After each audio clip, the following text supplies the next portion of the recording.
Welcome to the Summer Cyber Bootcamp, where I'll be covering different core cybersecurity tenets, foundational tenets throughout the summer in around 5 minutes or less. So if you've ever wondered what a CVE is, CWE, or CVSS, and how they work together, that's what we're going to cover today.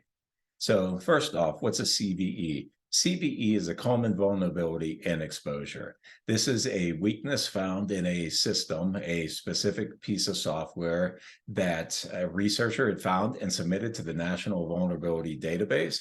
And then these are fed to scanners that you would typically scan in a enterprise solution to find vulnerabilities in your network for software out there.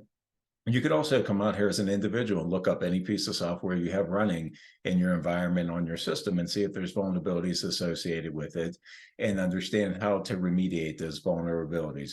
So the format is CVE the year what report this was that the security researcher submitted.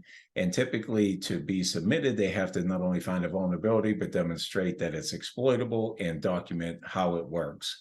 Then the National Vulnerability Database gives it a score, and that score could be, in the various ranges, and they provide details here with the vector that tells you how they scored the system. And we'll get more into the scoring system in a little bit. But this one in particular was for a SQL injection. It's in the Microsoft product, and it gives you versioning number right there so you can understand if it's one that you had.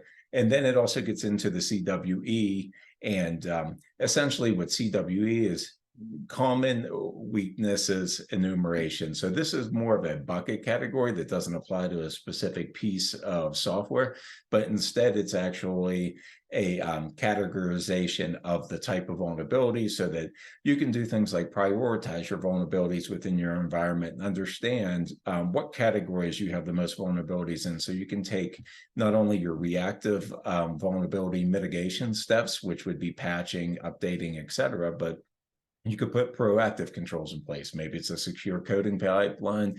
Maybe it's a WAF, a web application firewall that does deep packet inspection to look for SQL injection vulnerabilities. So you could proactively look for those attempts to exploit your environment.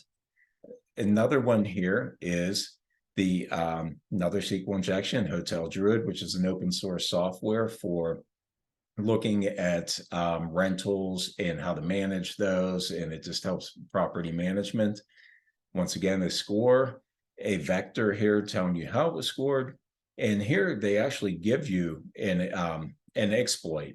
So it's tagged as exploit, third-party advisory, and they still give you the CWE. You see it's the same bucket as we found in the earlier one, CWE 89. CWE 89, because they're both SQL injection. But in the exploit, we go out to GitHub, and this actually tells you how to exploit this in the Hotel Druid code. I won't go into this in detail, but it tells you exactly instructions how to do it, how to use Burp Suite to insert in there in SQL map, and this will allow you to go through and actually do the exploit using these step-by-step instructions and pieces of code and commands that they give you here. So when an exploit is in the wild like this and it's widely available, that actually impacts the score here. So when we get down to the temporal score metrics, if an exploit's there, it tells you, unproven exploit. So it's theoretical, that it's possible, but it might not be exploitable or very difficult to exploit because nothing's available. Whereas here, exploit code maturity means something like this, where we saw in GitHub, it's very simple instructions. There's code available to exploit, and this is weighted higher. This actually adds to the criticality score a lot more than something that's maybe theoretical and unproven.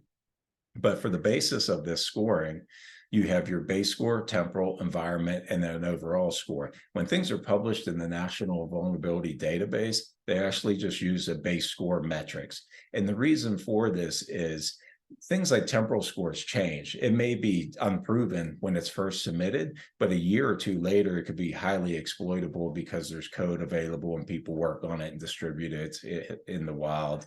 Remediation levels could differ.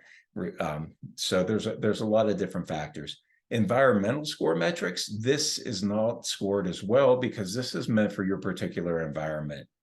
So depending on where in the environment this vulnerable software sits, it may be on the network, an adjacent network, it may be local. That'll determine how exploitable it is by how accessible it is to the public from the outside. Is it customer facing? Is it outwardly facing?